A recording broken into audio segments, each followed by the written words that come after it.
କାଲି ଦିନ 3ଟା ପାଖାପାଖିରେ ଗୋଟେ କଲ୍ ଆସିଲା, ଗୋଟେ ବେଲ ଗଛ ମୂଳରେ ଗୋଟେ ବଡ଼ ଗୋଖର ସାପ ପଶିବାର ଦେଖିଲେ ଘର ଲୋକ।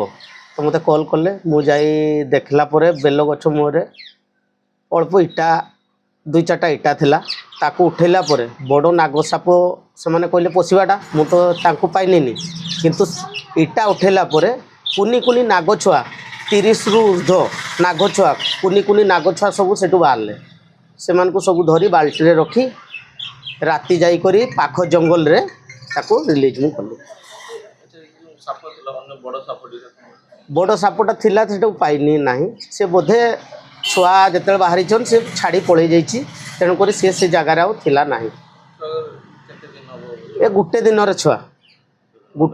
ଛୁଆ ସବୁ ନାଗ ଛୁଆ ଆଉ ସବୁ ଭଲ ଅଛନ୍, କିଛି ଅସୁବିଧା ନାହିଁ। ତାଙ୍କୁ ରିଲିଜ୍ ମୁଁ ବି କରିଦେଇଛି, ଆରାମସେ ସେ ପଳେଇଛନ୍ତି। ଏବେ ବର୍ଷା ସିଜିନ୍, ଚାରିଆଡ଼େ ପାଣି ପଶୁଛି, ଘର କାନ୍ଥ ଚାରିଆଡ଼େ ଏବେ ନାଗ ଛୁଆ ଦେଇଛନ୍ତି। ଏବେ ମୁଁ 4 ଦିନ ଭିତରେ 3ଟା ଘରୁ ନାଗ ଛୁଆ ସବୁ ଭର୍କିନିନି।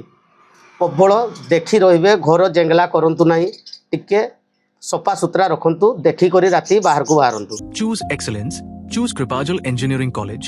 Admissions open for Diploma, B.Tech, M.Tech, MCA, MBA and PGDM. Apply now.